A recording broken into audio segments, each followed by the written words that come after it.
হে মুহাম্মদ সাল্লাল্লাহু আলাইহি ওয়াসাল্লাম, বলুন, হে আল্লাহ, আপনি সমস্ত রাজ্যের মালিক।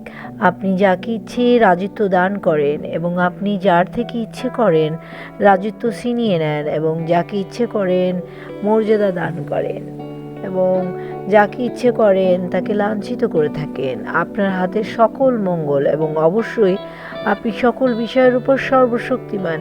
আপনি রাতকে দিবসে পরিণত করেন, দিবসকে রাতে পরিণত করেন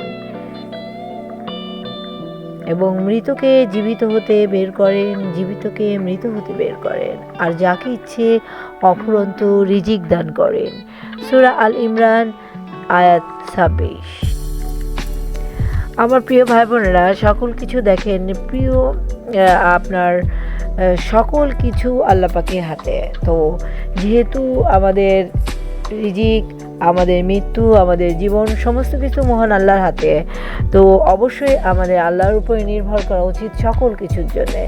আপনি সম্পদ চাইলেও আপনার আল্লাহর উপরে নির্ভর করতে হবে। আপনি যদি আখিরাত চান তবুও আপনার উপরে নির্ভর করতে হবে এবং দুনিয়া চাইলেও আপনার আল্লাহর উপরেই নির্ভর করতে হবে। তো দুনিয়া থেকে আল্লাহ বলেছেন আখিরাত জীবনটা ভালো।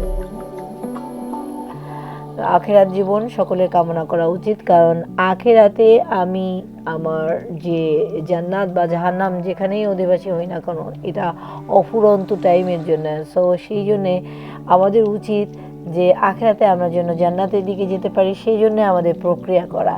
আর জাহান্নাম যদি আমাদের কপালে জুটে যায় তাহলে সেটা অত্যন্ত খারাপ হবে, যার ফলশ্রুতিতে আল্লাহ বলেছেন যে তোমরা সবসময় ভালোর দিকে থাকো। আল্লাহ একটি কথা পবিত্র কোরআনে উল্লেখ করেছেন, সেটা হলো যে তোমরা দেখো, শোনো, বোঝো এবং তার মধ্যে যেটা ভালো ওটাকে গ্রহণ করো, আর যেটা খারাপ সেটাকে ফেলে দাও। তো অবশ্যই জাহান্নাম জীবন আমাদের জন্য খারাপ এবং আমাদের জন্য ভয়াবহ দিন, কারণ এই দিনে আমাদের কেউ কাউকে সাহায্য করা থাকবে না। আর মহান আল্লাহ বিচার কার্যক্রম যখন সম্পূর্ণ করবেন, যখন জাহান্নাম নির্ধারিত হয়ে যাবে, তখন জাহান্নামীদের খাবার যেটা হবে, আপনি একবার একটু চিন্তা করে দেখেন তো, আপনি এই খাবারটি কি কখনো দুনিয়াতে বসে খেয়েছেন? রক্তস্রাব, পুঁজ, তারপরে যত রকমের খারাপ কোনো কিছু, এগুলো কি আপনি খেয়েছেন কখনো দুনিয়াতে বসে?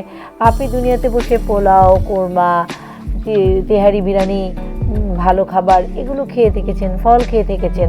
তাহলে আপনি দুনিয়া শেষ করার পর আপনি যখন জান্নাত জাহান্নামের দিকে যাচ্ছেন, তখন আপনি এই আখিরাত জীবনে গিয়ে আপনি যদি এই ধরনের গলিত পুষ, তারপরে হলো যে আপনার রক্তস্রাব, এগুলো যদি আপনার খাবারের হয়, জাক্কুম বৃক্ষ ওর ডাল যদি আপনার খাবারের হয়, প্রক্রিয়া হয়, তাহলে আপনি চিন্তা করে দেখেন তো। আর এগুলো আপনার উদরে ফুটতে থাকবে। জাক্কুম বৃক্ষ সম্পর্কে বলা হয়েছে এটি আপনার উদরে গেলে উদর জ্বলতে থাকবে, ফুটতে থাকবে এবং এভাবে প্রতিনিয়ত আপনার মধ্যে হতে থাকবে। তো আপনি চিন্তা করেন যে জাহান্নাম যদি আমাদের কপালে জুটে যায়, তাহলে জাহান্নামে আমরা সহ্য করার মতো ক্ষমতা আমাদের নেই। যা আমরা দুনিয়াতে করিনি তা আমরা আখিরাতে কীভাবে করব? তো আমার প্রিয় ভাই বোনেরা, আমাদের এখনও সময় আছে। আসুন আমরা সত্যের দিকে ফিরে যাই, আসুন আমরা আল্লাহর দিকে ফিরি, আপনার নবী রাসূলদেরকে অনুসরণ করি। মহান আল্লাহ আমাদেরকে বারবার বলেছেন, আমানা রাসূলের মধ্যে ঈমান আনার কথা বলেছেন নবী রাসূলদের উপরে।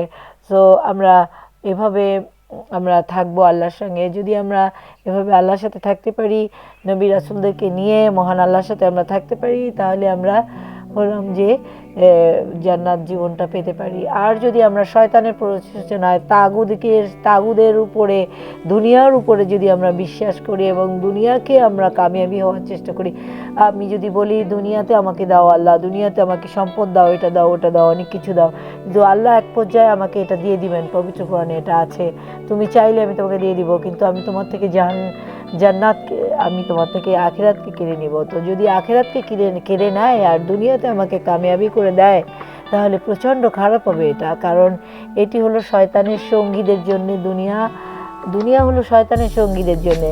আর আমরা যদি আমাদের আল্লাহকে চাই, আমরা যদি আখিরাত জীবনকে পছন্দ করি, আমরা যদি নবী রাসূলদেরকে পছন্দ করি, তাহলে অবশ্যই আমাদের আখিরাত জীবনটায় জান্নাত আমাদের জন্য খুবই প্রয়োজন এবং সেটার জন্য আমাদের সর্বক্ষণ আল্লাহর সঙ্গে থাকতে হবে। আসুন আমরা আল্লাহর সাথে থাকি এবং পবিত্র কোরআন পড়ার চেষ্টা করি। প্রতিদিন যদি না পারি 1 পৃষ্ঠা